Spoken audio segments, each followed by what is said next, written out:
Given the overwhelming destructive power of nuclear weapons, weapons that place the future of all life forms at risk, why are they tolerated? These immensely destructive weapons have been justified by the theory of nuclear deterrence. This theory hypothesizes that if a nation armed with nuclear weapons threatens nuclear retaliation, other countries will refrain from initiating a military attack. Some national security experts believe that adhering to the theory of nuclear deterrence makes a country more secure. But does it really? Unfortunately, it does not. Nuclear deterrence is a theory about human behavior. It has not been proven, and in fact cannot be proven. Nuclear deterrence has already come close to failing. During the 1962 Cuban Missile Crisis, the US and Soviet Union came close to nuclear war over the Soviet Union's placement of nuclear weapons in Cuba. This potential nuclear conflict was narrowly averted. That nuclear deterrence works is only a myth. Its reliability in the future is something that can only be presumed but never proven. By trusting in deterrence, we are putting the future of humanity at risk.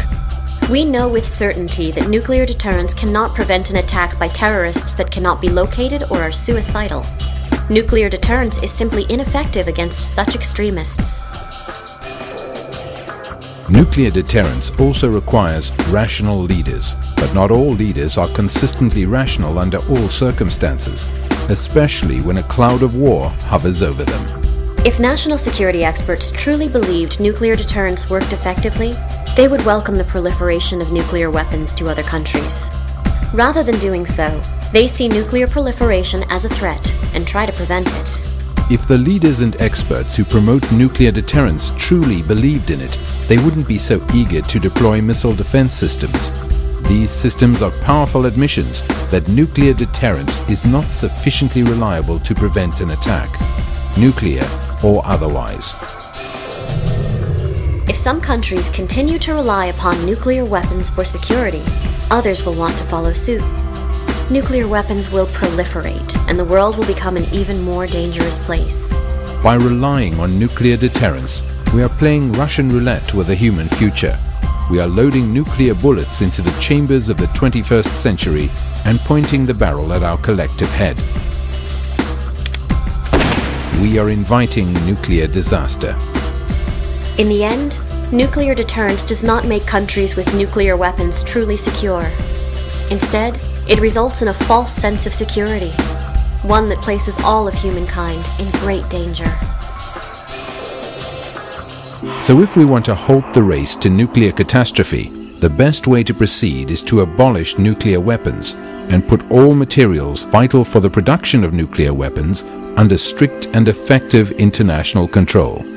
This will also require a new treaty, known as the Nuclear Weapons Convention, that calls for the phased, verifiable, irreversible, and transparent elimination of nuclear weapons. The path to zero nuclear weapons will not be easy, but it is necessary to assure a human future, and it will require US leadership. However, the most important step in moving forward is dispelling the myth of nuclear deterrence. Once the world rejects the theory of nuclear deterrence, the call for nuclear disarmament will be embraced more enthusiastically than ever. A world without nuclear weapons will be a return to sanity, a bold move from mutually assured destruction to globally assured survival. Achieving nuclear disarmament is the greatest challenge of our time. It is a goal endorsed by US President Barack Obama, United Nations Secretary General Ban Ki-moon, the Dalai Lama, and many other distinguished leaders. Each voice matters. Join us in working to dispel the myth of nuclear deterrence and to help end the nuclear weapons threat to humanity. You too can play a role in the global effort to achieve a nuclear weapons-free world. To find out more about how to help, visit the Nuclear Age Peace Foundation's website at www.wagingpeace.org.